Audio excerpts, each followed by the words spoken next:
all these different events with your friends, but you're really learning what life is, you know, when you're doing this, because these are sacrifices you're making and you're getting in your head about that would change you forever, because that discipline that you learn playing a sport is just something that you cannot be taught besides life. You know, it's literally life. So that's big. You say that, the mental game of that. So that's amazing. Truly is. Mm-hmm. Yeah. I also wanted to talk about, you know, your relationship with Brady. You know, Brady has been somebody that's connected with so many athletes, of course, like I mentioned before. So what was that relationship like from the get-go and all the way through your senior year? Brady was like a dad figure to me. And I'll always call him that. He was my mentor, because anytime, you know, I was going through something, he was always going to be the first person I went to, you know, besides my mom. But like when you're in like a sport, it's kind of like you don't want things to render and like mess up how you're doing.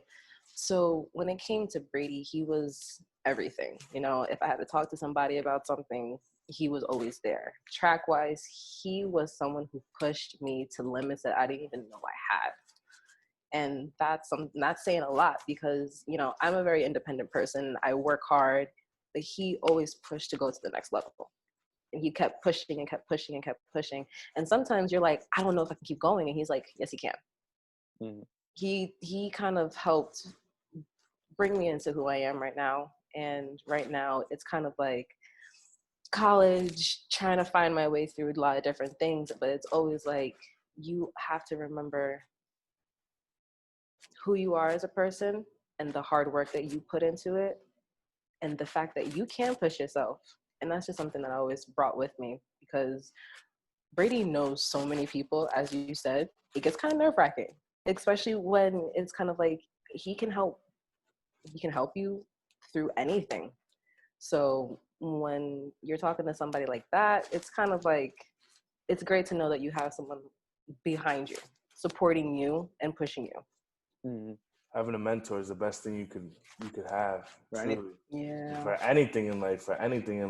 When is one time you felt like you wanted, the first time you wanted to fail or give up during your high school career? When is the first time you were like, I'm not doing this no more, I'm done, get away from me? Because we've all had those moments where, and especially running, I know there's a lot of times running, the hardest part is when you're running and your stomach starts hurting, your Stamina. I was just gone. Oh, God. I'm not even gonna lie, I had a lot of those, especially, I want to say, when was that? I was probably like my sophomore into junior year. The sophomore year, I got sick, and that took me out. I got pneumonia and bronchitis all during my spring season, and I was out for a while. It was like about 2 weeks, but 2 weeks of not running and, you know, your health, like that's just kind of like, you feel like you're done with. So times wise, it was a headache. Like that was just like a moment where you're just like, I don't even know if I can keep doing this. But I think it was also a moment when I was running, but my times were not where they were supposed to be.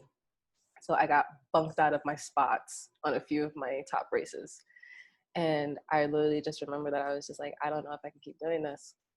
And it wasn't even so much at the moment of like giving up on yourself. It was just like, you're pushing yourself, you're working hard and you keep going, but it's like, nothing's really kind of, yeah. And it was like, I feel like I was hitting that limit, but it wasn't like, it was kind of, it's like really weird to try to even explain, because it's like that feeling of like, I'm doing everything I'm supposed to be doing, but it's not showing for it. So it's kind of like that.